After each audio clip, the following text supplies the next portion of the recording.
السلام علیکم، welcome to my channel free speak. دوستو، آج کی یہ میری کہانی کسی کی زندگی پہ گزری ہوئی ایک سچی اور سبق آموز کہانی ہے۔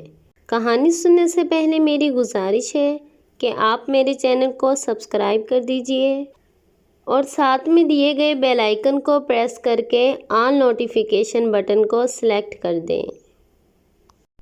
میرا نام سفیان ہے اور میری آنکھ ایسے گھر میں کھلی جس میں غربت کے سائے تھے، اور میں اپنی اس غربت پر پریشان رہتا تھا۔ میری ماں لوگوں کے گھروں میں کام کیا کرتی تھی اور میرے والد سانس کی بیماری میں مبتلا تھے، اور ہمارے پاس اتنے پیسے نہیں تھے کہ ہم ان کا باقاعدہ علاج کرواتے۔ وہ گھر میں پڑے اپنی بیماری سے لڑتے رہتے تھے۔ میں اپنے بہن بھائیوں سے بڑا تھا اور اس لیے ساری ذمہ داری میرے سر پہ ہی تھی۔ ماں مجھے ہمیشہ حسرت بھری نظروں سے دیکھتی کہ میں کسی دن ان کی غربت دور کر دوں گا، اس لیے مشکل حالات میں بھی میری تعلیم جاری رکھی۔ میں بھی چھوٹے موٹے کام کرتا اور خرچوں میں امی کی کچھ مدد کرتا۔ میں جوان ہوا تو مجھے اپنے ماموں کی بیٹی ماہنور بہت پسند آ گئی۔ وہ بہت خوبصورت تھی۔ میں اس کے ساتھ جلدی سے جلدی شادی کرنا چاہتا تھا۔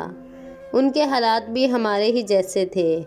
ان کے دل میں اپنی بیٹی کے لیے کسی محل سے رشتہ آنے کے خواب نہیں تھے۔ میں نے اپنی ماں سے بات کی، ان کو اپنی مرضی سے آگاہ کیا اور کچھ ہی دنوں بعد ماہنور سے میرا نکاح ہو گیا۔ وہ بھی مجھے بے حد پسند کرتی تھی۔ ہماری شادی کا دن ہماری زندگی کا سب سے خوبصورت دن تھا۔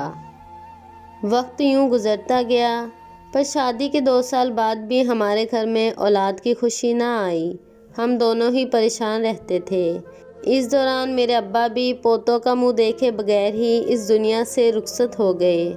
پھر ایک دن ہمیں پتہ چلا کہ میری بیوی ماں بننے والی ہے۔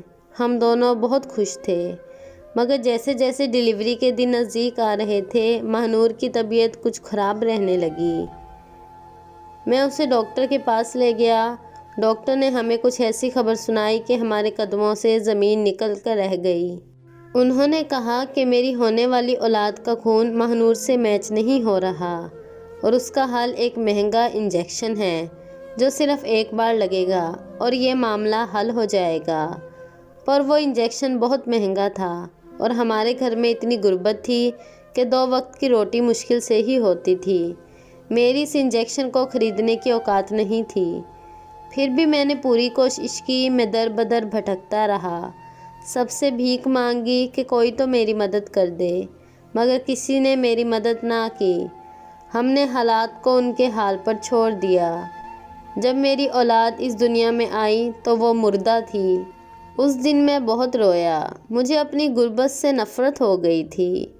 اس غربت کی وجہ سے میں اپنی اولاد کو نہیں بچا پایا۔ میری بیوی کے لیے یہ صدمہ بہت بڑا تھا۔ وہ اسی کے غم سے نڈال ہو کر اس دنیا سے چلی گئی۔ وہ دن میری دنیا میں برے دنوں میں سے ایک دن تھا۔ میری دنیا ہی اجڑ گئی تھی۔ مجھے کسی بات کی پرواہ ہی نہیں تھی۔ میری ماں مجھے بار بار کہتی کہ دوبارہ شادی کر لو، پر میں شادی نہیں کرنا چاہتا تھا۔ میں تو ابھی اس صدمے سے نکلا ہی نہیں تھا کہ ایک دن میں یوں ہی چلتے ہوئے مین روڈ پر آ گیا، اور قریب تھا کہ کسی گاڑی کے نیچے آ جاتا کہ ڈرائیور نے عین وقت پر بریک لگا لی۔ میں زخمی ہوا، میری جان بچ گئی۔ اس کار سے ایک سیٹھ نکلا اور مجھے فوراً ہاسپٹل لے گیا۔ ہاسپٹل میں مجھے ہوش آیا تو میں اپنے حالات سوچ کر ببھر گیا اور اس سیٹھ کا گریبان پکڑ کر چلایا کہ مجھے کیوں بچایا، اور پھوٹ پھوٹ کر رونے لگا۔ آخر تمہارے ساتھ ہوا کیا ہے؟ ابھی تو تم جوان ہو تو خودکشی کیوں کرنا چاہتے ہو؟ سیٹھ صاحب کے پوچھنے پر میں نے پوری کہانی سنائی اور کہا، اگر میں آپ کی طرح امیر ہوتا تو آج میرے پاس اپنے ہوتے، میرے بابا، میری اولاد، میری بیوی۔ سب اس لیے میرے ساتھ نہیں ہیں کیونکہ میں غریب ہوں۔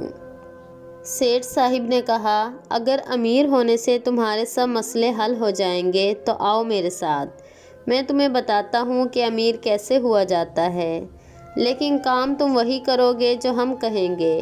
میں نے اس کی بات مان لی اور مجھے علاقے کے ایک وڈیرے کے پاس لے گیا جو بہت امیر آدمی تھا۔